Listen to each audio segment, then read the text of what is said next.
माननीय अध्यक्ष जी, भारतीय संविधान के अनुच्छेद 75 में कहा गया है कि मंत्रिपरिषद लोकसभा के प्रति जवाबदेह है। इसलिए इसी अनुच्छेद 75 को प्रतिबंधित करने के लिए लोकसभा के नियम 198(1) से 198(5) तक मंत्रिपरिषद में अविश्वास का प्रस्ताव रखने की प्रक्रिया नियत की गई है। माननीय अध्यक्ष जी, जब से आजाद हुए तब से 27 अविश्वास प्रस्ताव और 11 विश्वास प्रस्ताव इस सदन में प्रस्तुत हुए हैं। कई बार सरकारों का बहुमत जाने की स्थिति में सदन के विपक्ष के सदस्य अविश्वास प्रस्ताव लेकर आते हैं। कई बार बड़े जन आंदोलन के समय प्रजा की भावना को प्रतिबिंबित करने के लिए अविश्वास के प्रस्ताव लेकर आते हैं। ये एक अविश्वास का प्रस्ताव ऐसा है जिसमें प्रधानमंत्री और मंत्रिमंडल के प्रति न जनता को अविश्वास है, न सदन को अविश्वास है, और ये विश्वास प्रस्ताव लेकर आए। माननीय अध्यक्ष जी, इसका उद्देश्य क्या है? इसका उद्देश्य जनता में भ्रांति खड़ी करने का उद्देश्य। मैं उनको इतना ही कहना चाहता हूं कि भाई, अविश्वास प्रस्ताव जब आप लेकर आते हो तो इस पर जो चर्चा होती है वो चर्चा में सरकार के विरोध में कुछ मुद्दे तो रख देते हैं। मैंने पूरे भाषण ध्यान से सुने और पूरे भाषण ध्यान से सुनने के बाद मैं निश्चित रूप से निर्णय पर पहुंचा हूं, ये अविश्वास प्रस्ताव केवल और केवल भ्रांति खड़ा करने के लिए लाया गया है। ये प्रजा की इच्छाओं का प्रतिबिंब नहीं। अल्पमत का तो सवाल ही नहीं है। अल्पमत का सवाल इसलिए नहीं है क्योंकि जब तक जो अविश्वास के प्रस्ताव के विरोध में बोले हैं और जो समर्थन सदन का दिखाई पड़ा है, मतदान होगा तब होगा जो कराएंगे तो, परंतु जो समर्थन दिखाई पड़ा है वो बताता है कि अल्पमत का सवाल नहीं है। और जनता में भी विश्वास है मान्यवर। जनता में विश्वास इसलिए है कि देश के 60 करोड़ गरीबों को उनके जीवन में नई आशा का संचार अगर कोई एक प्रधानमंत्री और एक सरकार ने किया है तो नरेंद्र मोदी सरकार। मान्यवर, मैं डिटेल बात बाद में करता हूं। मैं भी देश भर में घूमता हूं, जनता के बीच में जाता हूं। मैंने जनता के साथ कई जगह से संवाद किया है। कहीं पर भी अविश्वास की आछी पतली झलक भी नहीं दिखाई पड़ती। मैं बताता हूं दादा, बंगाल का भी बताता हूं। मान्यवर,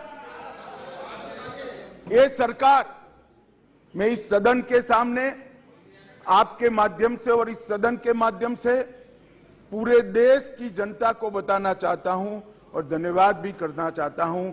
आजादी के बाद कोई एक सरकार और कोई एक नेता में जनता को सबसे ज्यादा विश्वास है तो ये नरेंद्र मोदी जी की सरकार। 2/3 बहुमत से दो बार एनडीए को चुना गया। पूर्ण बहुमत से दो बार भारतीय जनता पार्टी को चुना गया। 30 साल के बाद पहली बार पूर्ण बहुमत की स्थिर सरकार देने का काम ये देश की जनता ने लगातार 2 बार किया। और प्रधानमंत्री, मान्यवर, ये प्रधानमंत्री ऐसे हैं जो आजादी के बाद देश में सबसे लोकप्रिय प्रधानमंत्री कोई है तो नरेंद्र मोदी। और ये मैं नहीं कहता, दुनिया भर के कई सर्वेक्षण कहते हैं आजादी के बाद सबसे ज्यादा एक भी छुट्टी लिए बगैर 24 घंटे में से 17 घंटे काम करने वाला कोई प्रधानमंत्री है तो नरेंद्र मोदी। मान्यवर, आजादी के बाद देश के हर राज्य में सबसे ज्यादा किलोमीटर और सबसे ज्यादा दिन प्रवास करने वाला कोई प्रधानमंत्री है तो नरेंद्र मोदी। मान्यवर, कोई सरकारें कई सालों तक चलती है, कई सालों तक चलती है। कांग्रेस पार्टी की सरकार 35 साल तक अक्षुण्ण रूप से चली, कई सालों तक चलते हैं। तब 2, 3, 4 निर्णय ऐसे होते हैं जिसको युगों तक याद किया जाता है। माननीय नरेंद्र मोदी सरकार 9 साल हुए, 9 साल में 50 से ज्यादा फैसले ऐसे हैं जो युगांतकारी फैसले हैं, जो इतिहास के अंदर स्वर्ण अक्षरों से मंडित। मान्यवर, आज 9 अगस्त का दिन है। 9 अगस्त के दिन महात्मा गांधी ने हमारे आजादी के आंदोलन के एक नए अध्याय की शुरुआत की थी। एक उन्होंने नारा दिया था, अंग्रेजों भारत छोड़ो, क्विट इंडिया का नारा दिया था। मोदी जी ने ये 9 साल के अंदर 2014 से 2023 में लगभग 9.5 साल में एक नए प्रकार का राजनीतिक युग का शुरुआत किया है। मान्यवर, लगभग 30 साल से इस देश की राजनीति भ्रष्टाचार, परिवारवाद और तुष्टीकरण के नासूर से ग्रसित रही। सारे के सारे जनादेश, कोई भी चुनावी विजय पराजय के आंकड़ों के एनालिसिस करने वाले पंडित सारे जय पराजय को देख ले।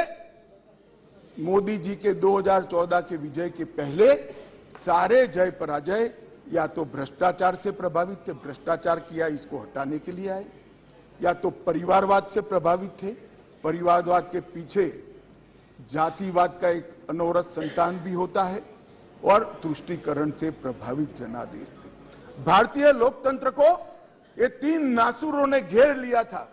नरेंद्र मोदी जी ने भ्रष्टाचार, परिवारवाद और तुष्टीकरण को हटाकर पॉलिटिक्स ऑफ परफॉर्मेंस को तरजीह दी, और आज विकास जनता के फैसलों का निर्णय करता है। मगर फिर भी कहीं कहीं दूर तक भ्रष्टाचार भी बैठा है, बच गया है, परिवारवाद तो दिखाई ही पड़ता है, और तुष्टीकरण की राजनीति भी चलती है।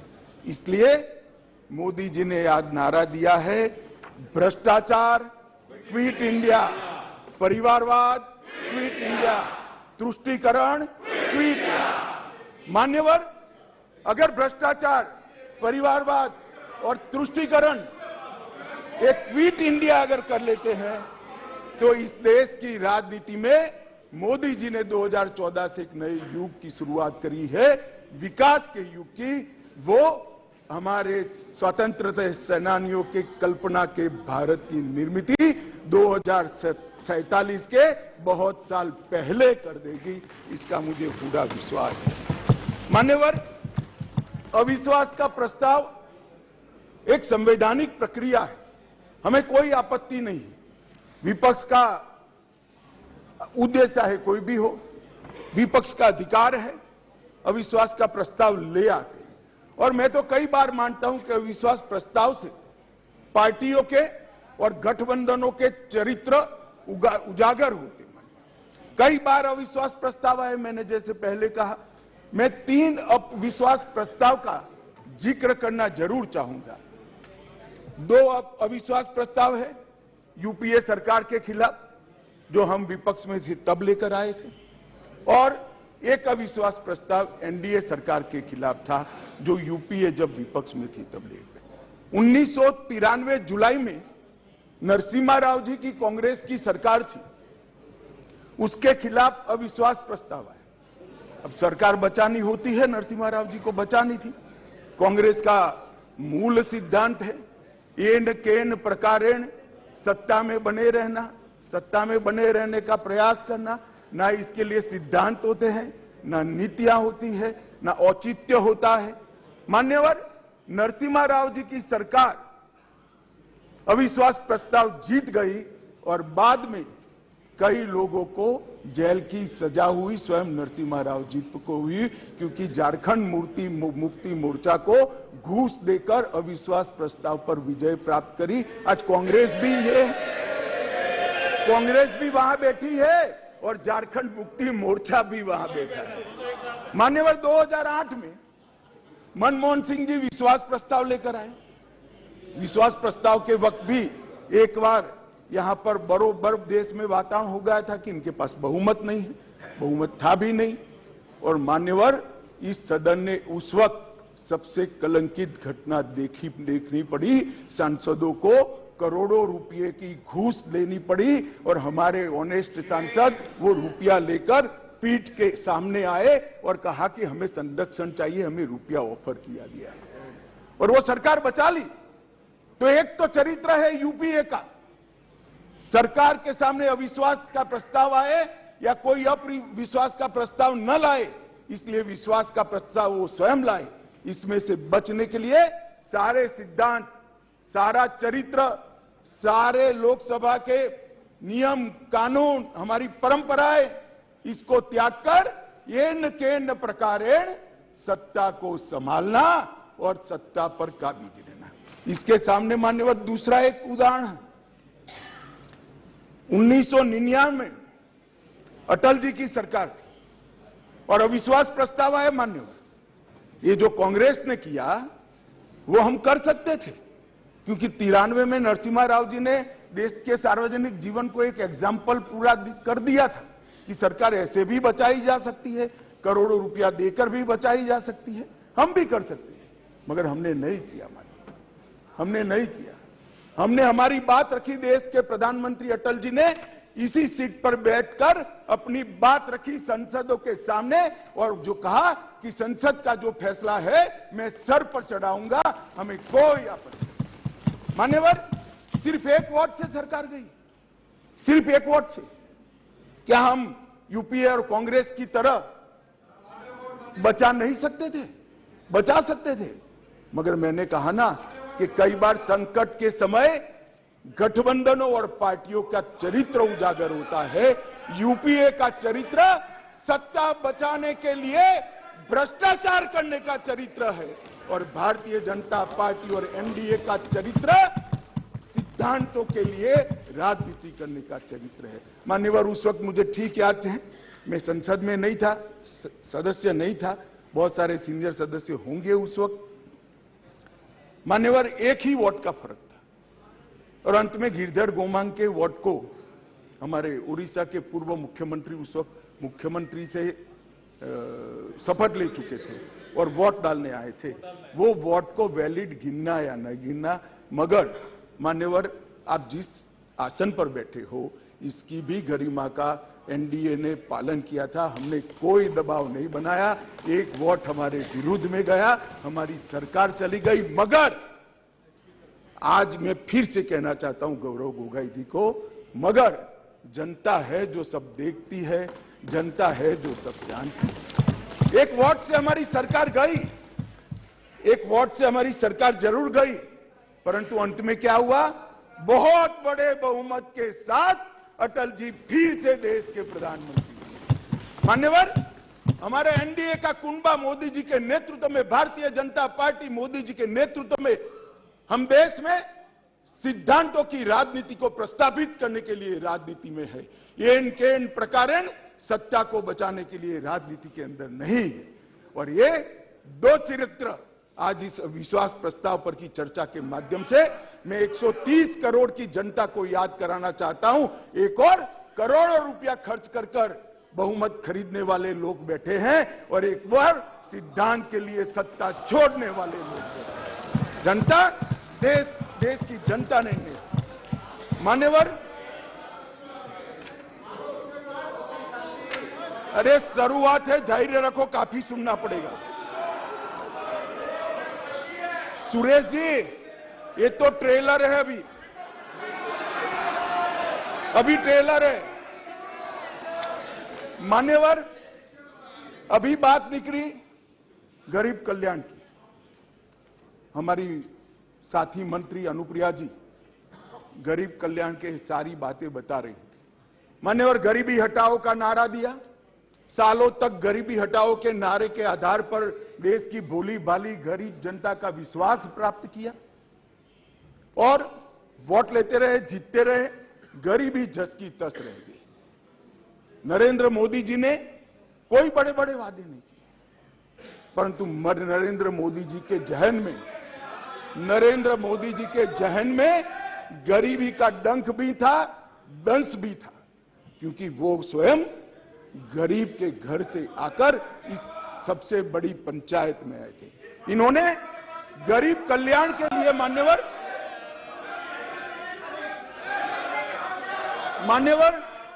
इन्होंने गरीब कल्याण के लिए ढेर सारे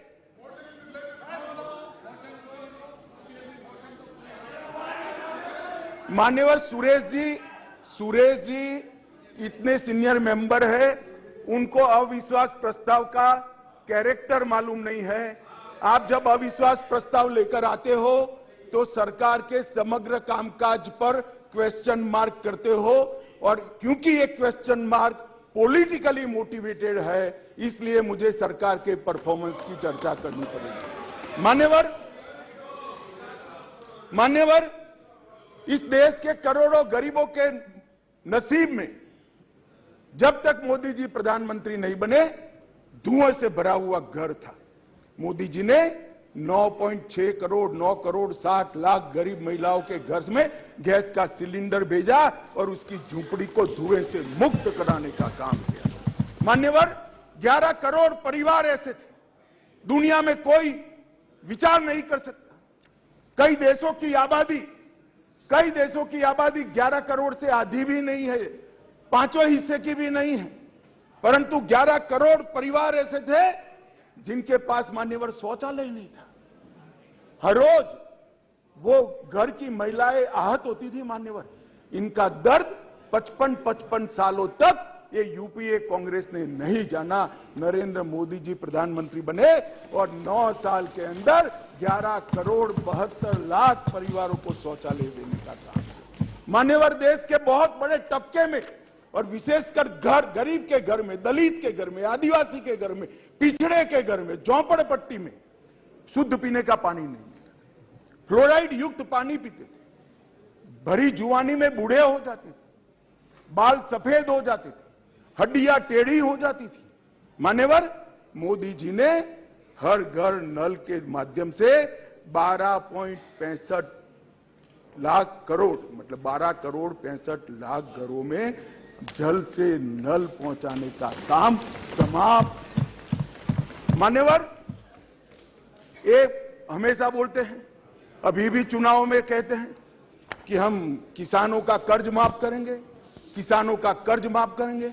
मान्यवर, मैं पूछना चाहता हूं 10 साल में कितना कर्ज माफ करा भाई? 4 से 14 तक आप 10 साल रहे, कितना मार्च करा? 70,000 करोड़, ठीक है ना, 70,000 करोड़। इसमें से भी 35,000 करोड़ तो नीचे बाकी रह गया है, मगर चलो मान ही ले कि 70,000 करोड़ किया। हम किसी का कर्ज माफ करने में विश्वास नहीं करते हैं, उसको कर्ज ही न लेना पड़े ऐसी व्यवस्था। मान्यवर, इस देश के 14.5 करोड़ किसानों को 2,40,000 करोड़ रुपया इसके बैंक अकाउंट में डाला। अब देश के किसान तय करे कि एक और 70,000 करोड़ का कर्ज की लॉलीपॉप देने वाली यूपीए सरकार और एक बार सम्मान के साथ इसके घर में सम्मान के साथ इलेक्ट्रॉनिक तरीके से 2,40,000 करोड़ भेजे।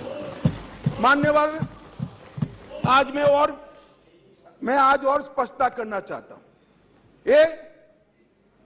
ये रेवड़ी नहीं है, ये रेवड़ी नहीं है। हमने ये करने से पहले एक सर्वे किया कि 2.5 एकड़ से कम जिसकी जोत है वो किसान को कितना खर्चा बेसिक खेती के काम के लिए आता है, क्योंकि वो तो मजदूर रखता नहीं है, स्वयं ही बेचारा मेहनत करता है।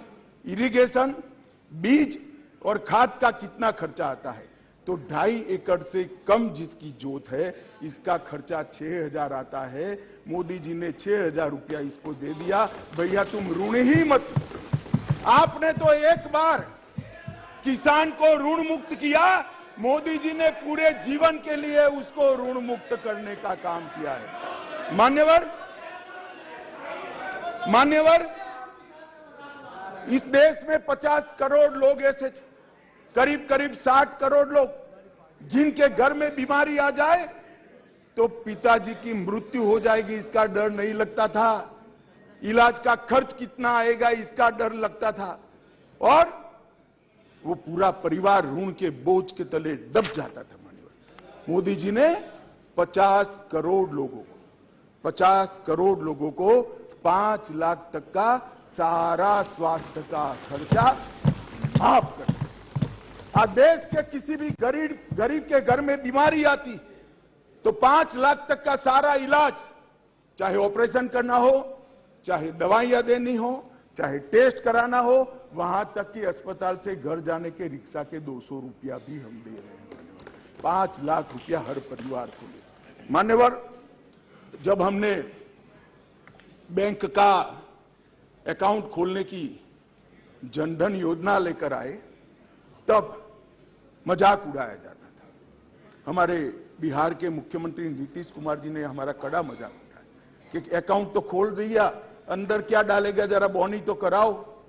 नीतीश बाबू, आज मेरी बात सुन लीजिए, हमने 49 करोड़ 65 लाख बैंक अकाउंट खोले, जिसमें 2 लाख करोड़ गरीबों के जमा है, और राज्य सरकार और केंद्र सरकार की 300 से ज्यादा योजनाओं का पैसा डीबीटी के माध्यम से जनधन अकाउंट में ट्रांसफर होता है।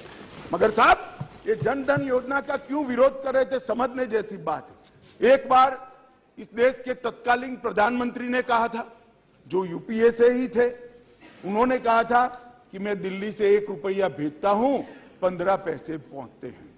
वो तो ठीक है, स्वीकृति की सच्चे आदमी थे, नए नए राजनीति में आए थे, बोल गए। मगर मैं अब आगे पूछना चाहता हूं, क्योंकि बाकी लोग तो यहीं बैठे हैं, भैया 85 पैसा कौन ले जाता था? ये 85 पैसा कौन ले जाता था? मान्यवर, 85 पैसा ये ले जाते थे जिनको इसके अंदर कटकी और बटकी करनी थी। मान्यवर, जो जनधन योजना का विरोध कर रहे हैं वो 85 पैसा एंजॉय करने वाले लोग हैं, क्योंकि अब भारत सरकार रुपया भेजती है तो सीधा रुपया पहुंच जाता है। कांग्रेस की तरह नहीं 85 पैसा, सीधा रुपया गरीब के घर में पहुंच जाता है। मान्यवर,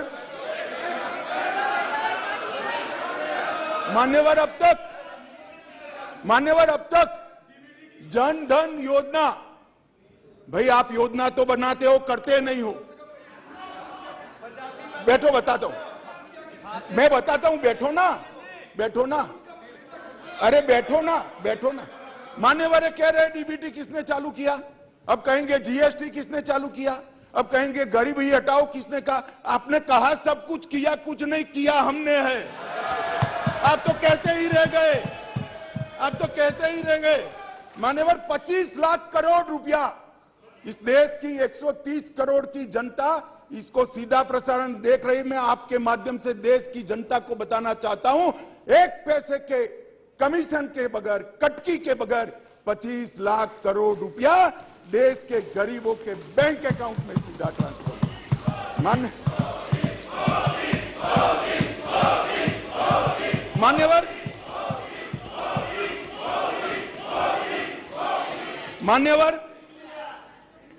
मान्यवर, कोरोना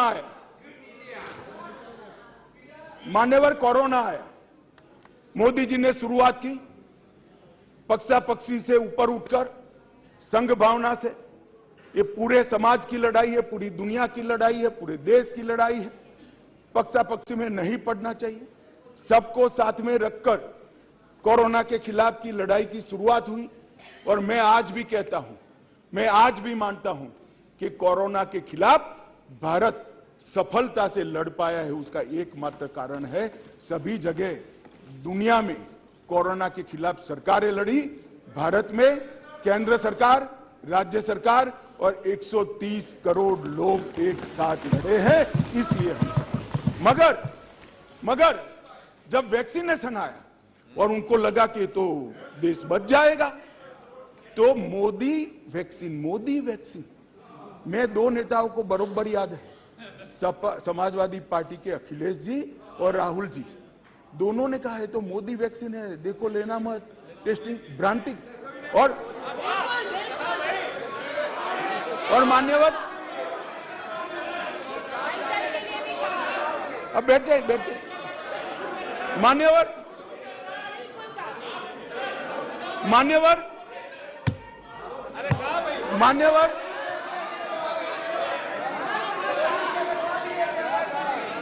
मान्यवर जनता ने वैक्सीन लेना शुरू किया।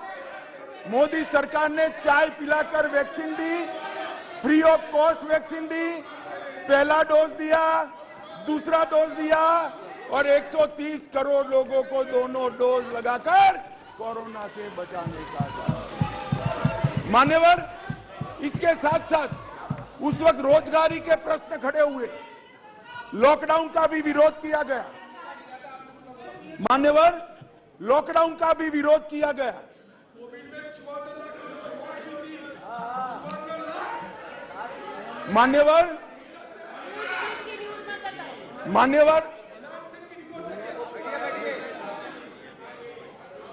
मान्यवर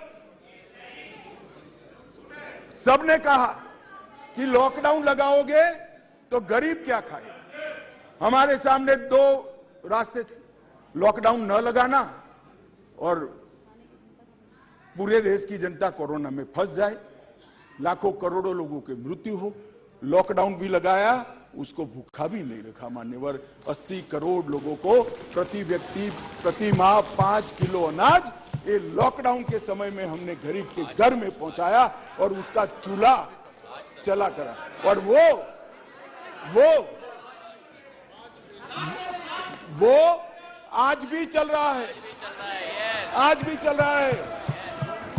भाई, अविश्वास प्रधानमंत्री में और मंत्रिमंडल में अविश्वास आपको हो सकता है, देश के गरीब को, देश की जनता को नहीं है, क्योंकि उज्ज्वला योजना मोदी जी लाए, हर घर नल मोदी जी ने पहुंचाया, बिजली मोदी जी ने पहुंचाई, पीएम किसान 2.5 लाख करोड़ मोदी जी ने पहुंचाए, 3 करोड़ लोगों को घर दिया, 60 करोड़ लोगों को 5 लाख का स्वास्थ्य का खर्चा दिया, बैंक खाते 49 करोड़ से ज्यादा खुलवाए, डायरेक्ट बेनिफिट ट्रांसफर में 25 लाख करोड़ रुपया भेजा, 80 करोड़ गरीबों को वैक्सीन लगाकर अनाज दिया। अविश्वास आपको है, देश की जनता को अविश्वास नहीं है, वो मोदी जी के साथ।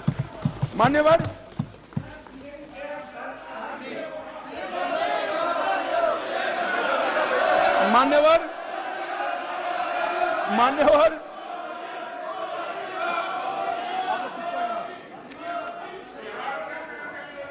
अध्यक्ष जी,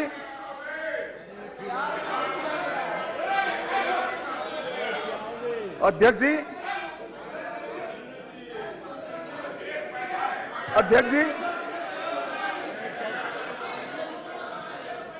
जी, इस सदन में एक ऐसे नेता है, अरे यार सुनो ना, इस सदन में एक ऐसे नेता है जिनको आज तक 13 बार राजनीति में लॉन्च किया गया है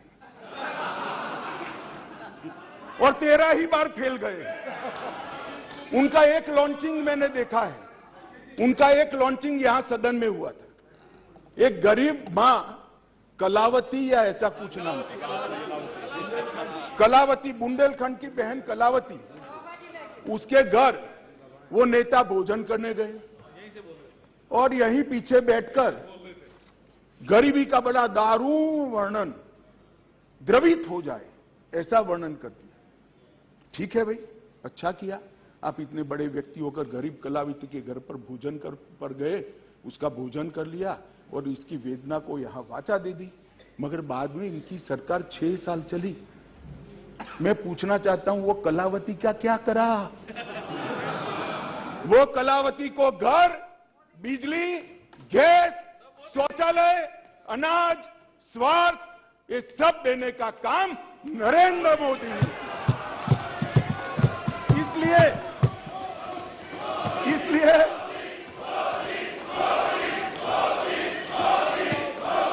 इसलिए जिस कलावती के घर पर आप भोजन पर गए हो, इसी को भी मोदी जी पर अविश्वास नहीं है, वो आज मोदी जी के साथ है। मान्यवर, राष्ट्रीय पिछड़ा वर्ग आयोग बनाया, पिछड़ा वर्ग को संवैधानिक मान्यता दी, आर्थिक रूप से कमजोर लोगों को 10% का रिजर्वेशन इतने सालों के बाद पहली बार मिला और 2 बार राष्ट्रपति बनाने का उम्मीदवार चयनित करने का हमें मौका मिला। सत्ताधारी पार्टी एनडीए ने, बीजेपी ने एक बार दलित और एक बार आदिवासी भारत में प्रथम बार एक गरीबों के लिए काम करने वाली ये सरकार है। नरेंद्र मोदी जी ने गरीब कल्याण का जो यज्ञ चलाया है, इससे गरीब के घर में जाते हैं तो वो दिन मित्र कर नरेंद्र मोदी को बुलाते हैं। गरीब अपने आप को अब मोदी जी में अपना मित्र ढूंढता है। मान्यवर, ये इसलिए मैं कह रहा हूं, अविश्वास आपको है, देश की जनता को अविश्वास नहीं है। मान्यवर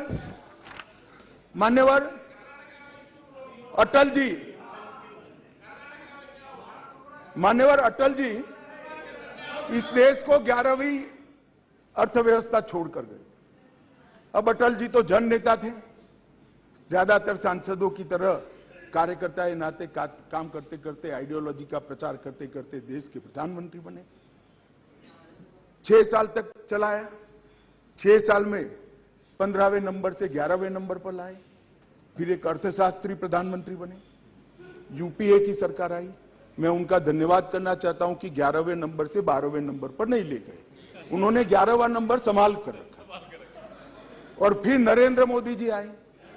ढेर सारे पंडित कहते थे मोदी जी देश का अर्थतंत्र कैसे संभालेंगे, मनमोहन सिंह चौपट कर गए हैं, सारे ग्राफ उल्टे हैं, सारे पैरामीटर्स आउट ऑफ कंट्रोल हैं।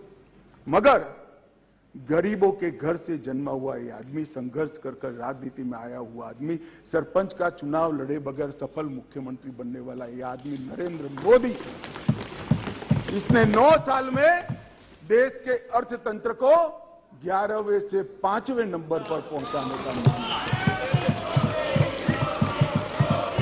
और मान्यवर मुझे भरोसा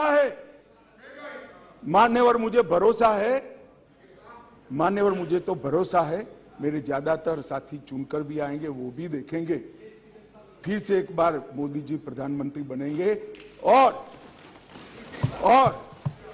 देखते देखते 2027 तक देश दुनिया का 3रा नंबर का अर्थतंत्र।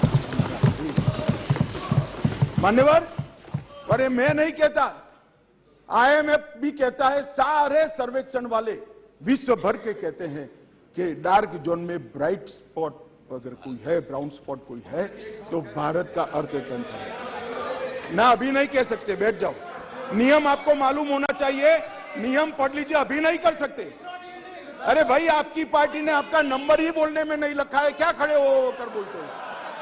आप लीडर ऑपोजिशन हो ना, आप चर्चा शुरू करते हो ना, बोलने देते हैं आपको। अब मेरे भाषण में क्यों बोल रहे हो आप? आपको बोलने नहीं देते आपके पार्टी वाले, बैठ जाओ। मान्यवर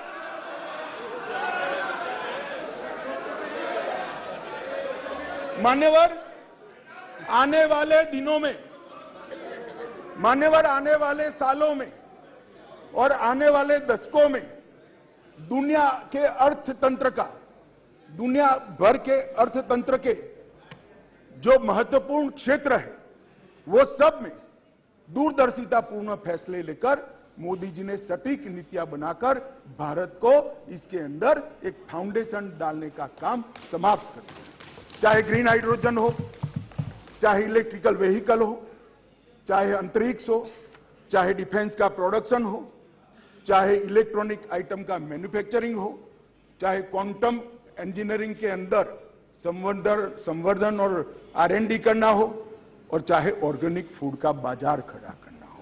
ये 7 के 7 क्षेत्र जो इमर्जिंग क्षेत्र दुनिया के अर्थतंत्र में माने जाते हैं, वो 7 क्षेत्र में मान्यवर मोदी जी ने ऐसा फाउंडेशन डाला है कि आने वाले 5 ही साल में भारत दुनिया के अर्थतंत्र में एक प्रमुख शक्ति बनकर उभरेगा, इसका मुझे विश्वास है। मान्यवर, इंफ्रास्ट्रक्चर की गति शक्ति के तहत सिर्फ 2024-25 तक 2 लाख किलोमीटर राष्ट्रीय राजमार्ग हम समाप्त कर देंगे। 2020-21 में 37 किलोमीटर प्रतिदिन बनाए, 148 हवाई अड्डे बने हैं। मोदी जी के आने के पहले 74 थे, अब 148 हो गए। Vande Bharat semi high speed train शुरू हो चुकी है। 99,000 करोड़ की सागरमाला परियोजना जो इंफ्रास्ट्रक्चर का बहुत बड़ा दूरगामी कदम है, वो पूरा हो चुका है। कार्गो हैंडलिंग की क्षमता देश की 79% बढ़ी है, अगले साल तक 2 गुना हो जाएगी। और 27 ट्रेनों में मेट्रो उपलब्ध कराई है, और भारत नेट 6.20 लाख किलोमीटर फैला दिया है। लाखों गांवों तक भारत नेट को पहुंचाना चाहता हूं। मान्यवर, इंटरनेट कनेक्शन में दुनिया में सबसे ज्यादा वृद्धि भारत ने दर्ज करी है, 231% की वृद्धि। और पूर्वोत्तर के लिए भी ढेर सारे एयरपोर्ट बनाने का काम नरेंद्र मोदी सरकार ने किया है। मान्यवर, स्वास्थ्य के बजट में भी 139% की वृद्धि नरेंद्र मोदी सरकार ने करी है। पिछले 8 वर्षों में 4,85,000 करोड़ रुपया खर्च किया गया। MBBS की सीटों में 93% वृद्धि, और PJ की सीटों में 100% वृद्धि कर डॉक्टर की संख्या को दुगना करने का काम नरेंद्र मोदी सरकार ने किया है। मान्यवर, इतना ही नहीं, ढेर सारे विषय मेरे साथियों ने बहुत बताया। मुझे अभी मणिपुर पर भी बात करनी है। मान्यवर, नरेंद्र मोदी जी ने समग्र विश्व के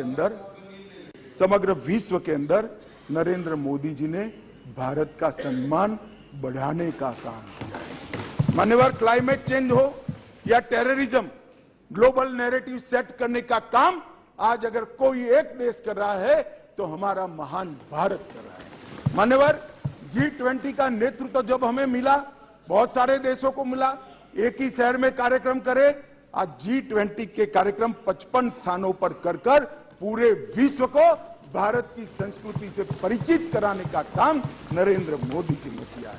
और साहब, इन लोगों को पसंद नहीं आता, इसलिए अविश्वास विश्व भर में एक ही ऐसा नेता है जिसको 14 राष्ट्रों का सर्वोच्च सम्मान मिला है। मैं फिर से, वैसे तो व्यक्तिगत सम्मान मिला है, मगर महान सदन में कहना चाहता हूं, मोदी जी और भारतीय जनता पार्टी की भावना है, ये 14 राष्ट्रों ने जो सर्वोच्च सम्मान दिया है, ये देश की 130 करोड़ की जनता का सम्मान, भारत का सम्मान जो नरेंद्र मोदी जी को मिला है। इसलिए आपको भले अविश्वास हो, देश की जनता को अविश्वास नहीं। मान्यवर, इस चुनाव में पता चल जाएगा दादा, इस चुनाव के काउंटिंग में पता हो चल जाएगा, और फोन करना मुझे।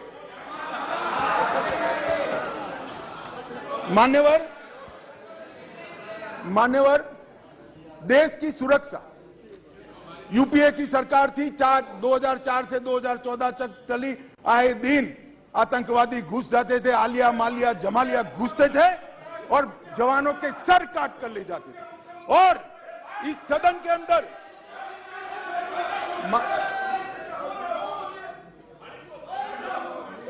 थक जाएगा, तुम मत बोलो, वो थक जाएगा, मैं नहीं थकूं। मान्यवर, सरहद के उस पार से आतंकवादी घुस जाते थे और जवानों के सर काट कर ले जाते थे। कोई जवाब नहीं देता था। 2 बार पाकिस्तान ने हिमाकत की, एक बार सर्जिकल स्ट्राइक और एयर स्ट्राइक, दूसरी बार एयर स्ट्राइक कर पाकिस्तान के घर में घुसकर आतंकवादियों का खात्मा करने का काम नरेंद्र मोदी। श्रीमान राजनाथ जी यहां बैठे।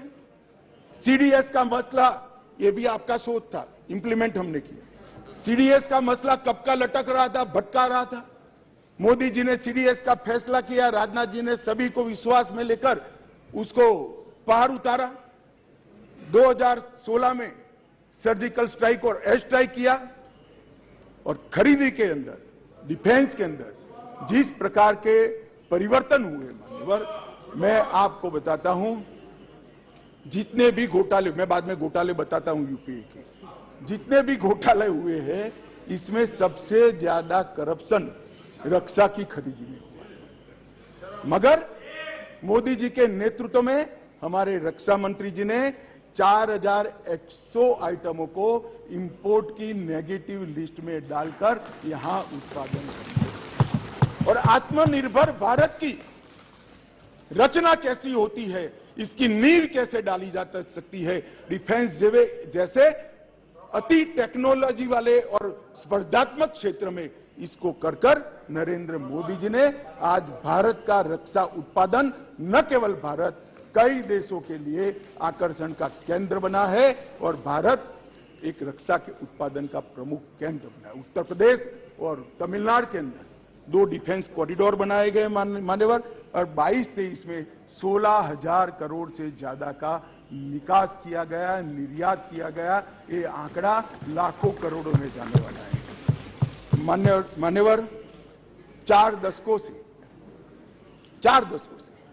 श्रीमती इंदिरा गांधी जी प्रधानमंत्री थी, तब से देश का सेना का जवान, चाहे सर्विंग हो चाहे रिटायर्ड हो, वो 1 पेंशन 1 रैंक 1 पेंशन की मांग करता, सब भागते थे। भारतीय जनता पार्टी के नेता नरेंद्र मोदी जी ने सेना के सम्मान में निर्णय किया और 42,000 करोड़ से ज्यादा राशि 1 पेंशन 1 रैंक के अंदर देने का। मान्यवर, दुनिया में अस्थिरता बढ़ी, चाहे यूक्रेन हो, यमन हो, चाहे कोरोना में दुनिया भर में बसते हुए हमारे भारतीय हो, 90 से ज्यादा यूक्रेन से उड़ाने कर दोनों राष्ट्राध्यक्षों से बात कर 3 दिन तक युद्ध बंद कर 23,000 भारतीयों को घर पे लाने का काम नरेंद्र मोदी से।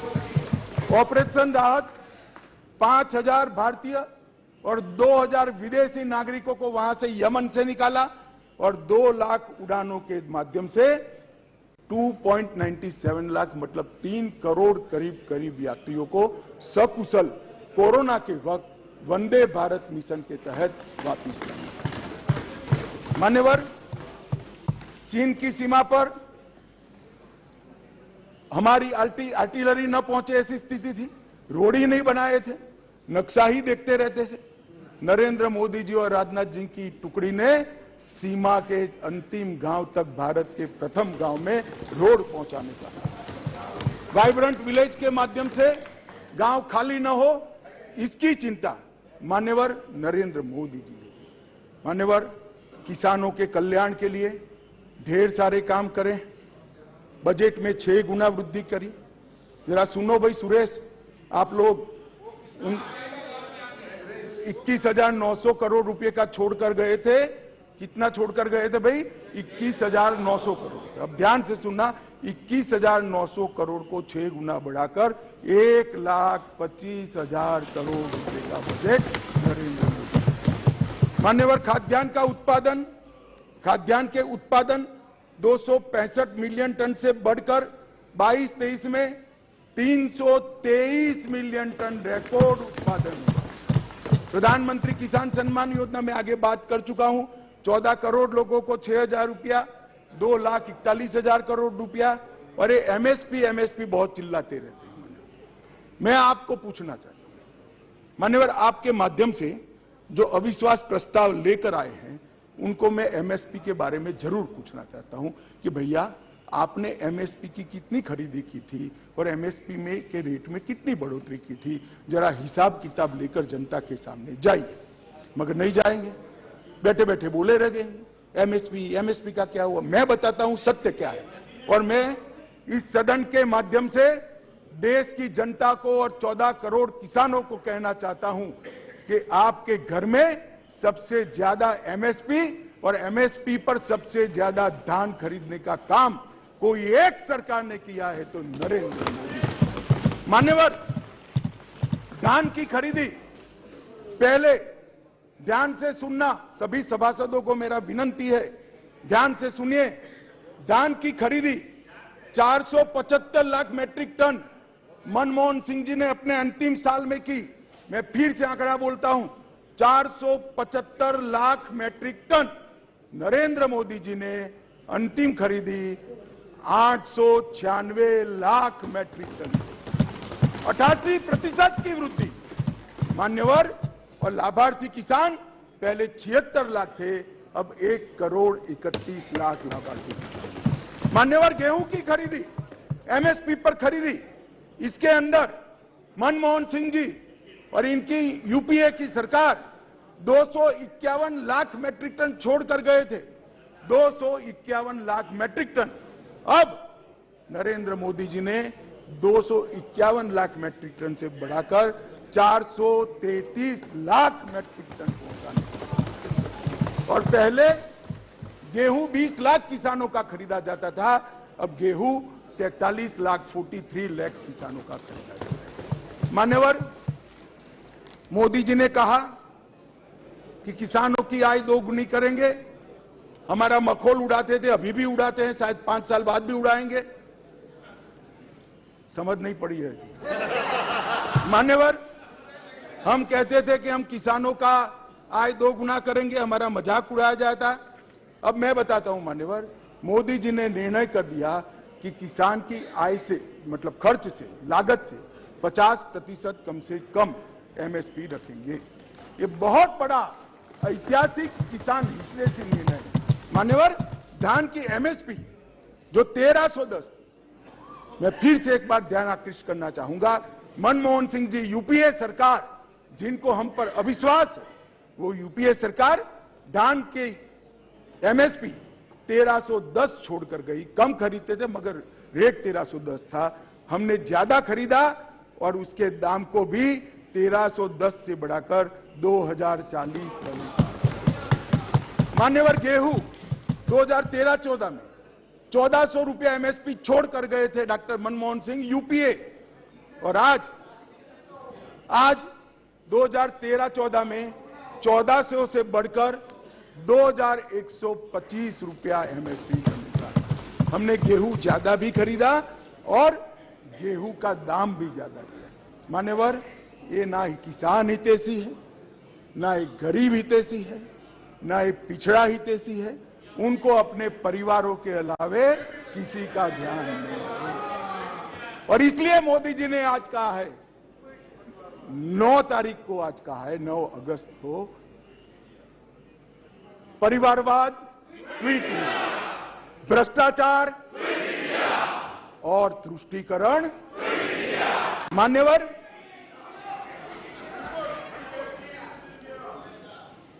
मान्यवर, मैं देश की आंतरिक सुरक्षा के प्रति आपका ध्यान आकृष्ट करना चाहता हूं।